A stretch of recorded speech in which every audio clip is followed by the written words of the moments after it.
let's read this question. The question says हमारे पास पूछा है order of Ka will be. Option 1 है 1 2 3, option 2 है 2 1 3, ऑप्शन 3 है 1 3 2, ऑप्शन 4 है 3 1 2. ठीक है. The key concept for this question is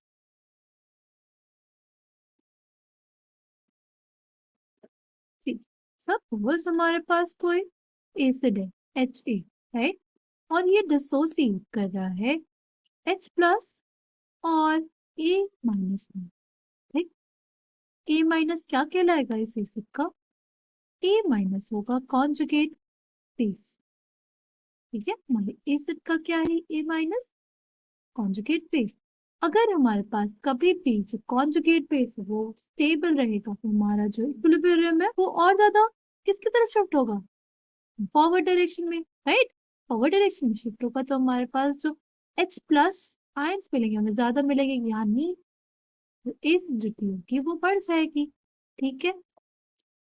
जैसे हम जानते हैं जो Ka होता है तो क्या होता है? Ka will be concentration of H plus multiplied by concentration of A minus by concentration of acid. अगर हमारे पास H प्लस का कंसेंट्रेशन बढ़ेगा तो हमारे पास Ka जो है वो बढ़ जाएगा, राइट. डिसोसिएशन जो है हमारे पास बढ़ जाएगा, राइट. अब अगर हम लोग बात करें जो स्पीशीज हमें दी हुई है, पहला है हमारा बेंजोइक एसिड. तो देखो बेंजोइक एसिड में जब हमारे पास H प्लस निकलेगा तो बनेगा बेंजोइट आयन, राइट. फिर अगर हम बात करें और जो ऑप्शन हमें दिए गए उनकी, एक ऑप्शन हमारे पास ये है, इसमें हमारे पास जो कॉन्जुगेट बेस बनेगा क्या होगा? कुछ ऐसा होगा. ठीक. अगर सिर्फ इन दोनों में पहले कंपेयर करें हम लोग तो देखो एक में हमारे पास बेंजोइट आयन है, ठीक, और एक में हमारे पास OCH3 ग्रुप लगा हुआ है. OCH3 ग्रुप क्या करेगा? OCH3 ग्रुप हमारे पास इलेक्ट्रॉन डेंसिटी बढ़ाएगा, बिकॉज ये ग्रुप जो है हमारे पास क्या दिखाता है? Plus are effect.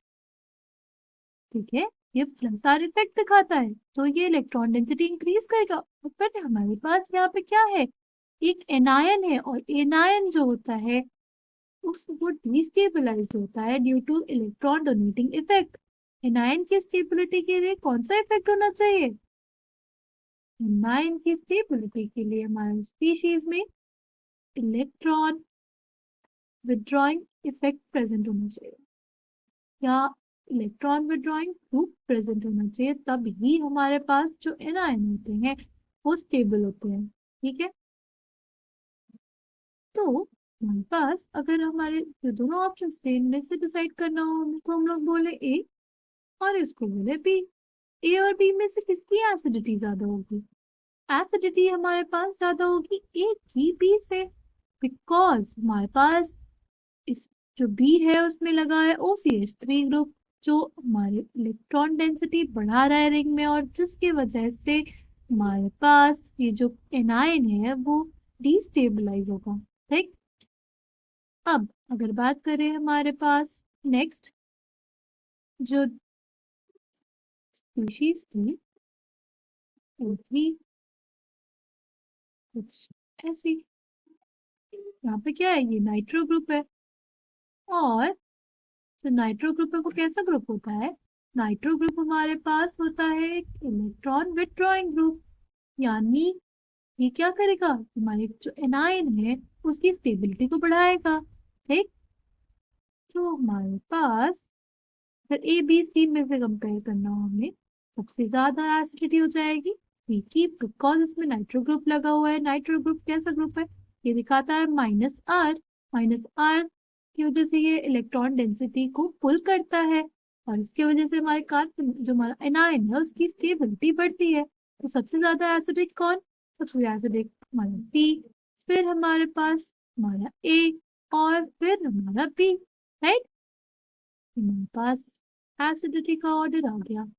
जो हमारे पास एसिडिटी का ऑर्डर होगा वही हमारे के का भी ऑर्डर होगा। ठीक है, आई होप आपको ये बात समझ में आई हो। ठीक, नाउ हमारे क्वेश्चन में देख लेते हैं। सबसे ज्यादा एसिडिटी होगी हमारे फर्स्ट वाले की, फिर थर्ड वाले की, और फिर सेकंड वाले की। लाइक ऑर्डर ऑफ के जो हमारे पास आएगा फर्स्ट, थर्ड और second. I hope you understood it well. Thank you and all the best.